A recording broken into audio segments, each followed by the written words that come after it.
Hey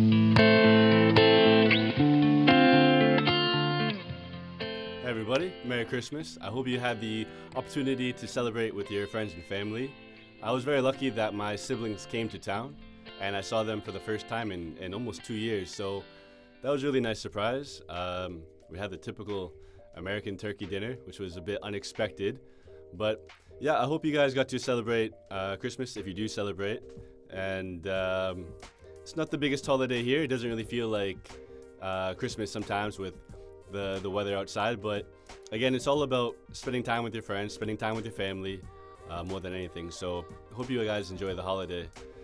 I heard a quote and it got me to thinking. It was something along the lines of, the more you know, as the circle of your knowledge grows, so does the border of things that you're aware of not knowing.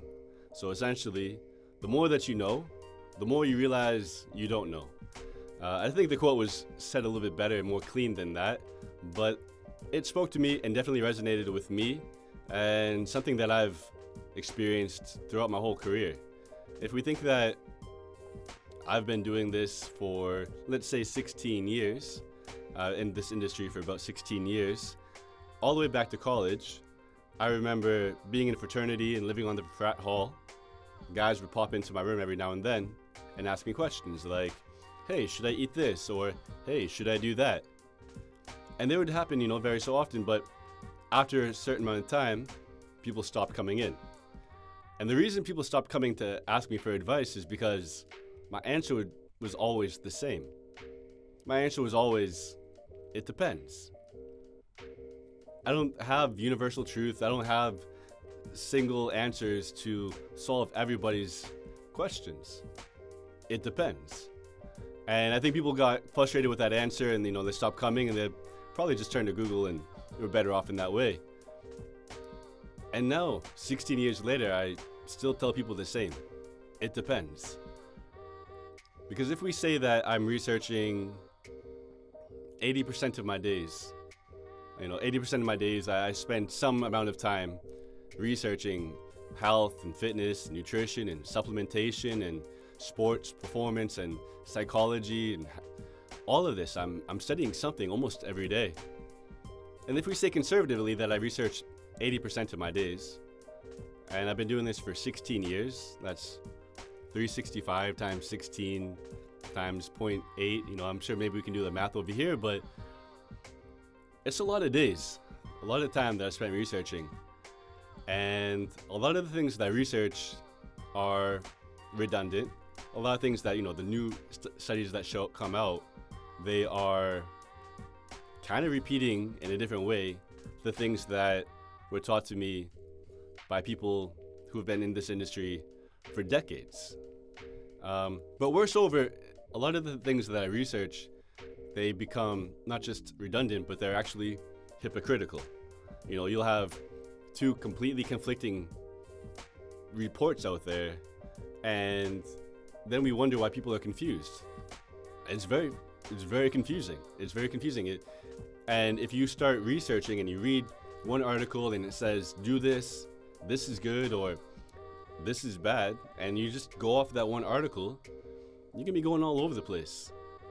And I think I've reached this point where, and I've been at this point for quite a while, where I understand what really matters, what really, really is important, what is kind of applicable to everybody. But beyond that, you just have to look at a per person situation. And there is no one plan for everybody. There's no one diet for everybody, no one workout for everybody. There's no best workout, there's no best diet. All of that is bullshit. All of that is noise. All of that really is marketing.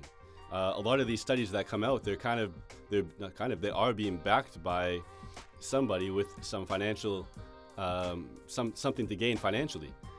So I still have people coming in, and I still have people asking me these questions, and I still tell them, largely, it depends. So I think that this kind of philosophy is applicable to many areas of our life, but specifically for me in my field, when I hear another trainer or another professional saying that you have to do this diet, you have to do this program, you have to do this, and you cannot do that. Well, why? Because there's plenty of people who have achieved success in another way. So why? And I think that is really important. You know, I'm a professional in this field. Not everybody is. But to be honest, it's not so complicated.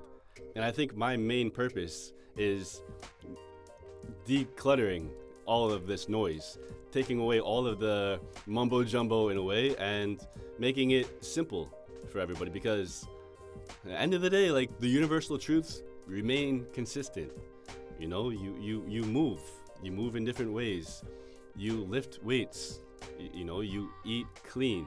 And there is a definition of eating clean. There's these basic truths hold true for everybody. And if we just do those, and then if there's an individual case with a specific issue or deficiency or pain or injury, something like that, of course you look at that on a per person basis. But not everybody has to follow a vegetarian diet. Not everybody has to follow a keto diet. Not everybody has to go run a bunch of cardio every day. Not everybody has to lift weights. Not everybody has to do certain things and everything has to be the same. No, we're all individual people. And the more that I know, the more that I research, I realize more and more how actually there's left for us to understand. Not just me, but there's so much for us left to discover about what we're doing here in the health and fitness and sports industry. So just want to get on here quickly and present that to you. Lastly, Merry Christmas for the last time, and if I don't speak to you before the New Year, Happy New Year as well. Have a good one, everybody. Bye.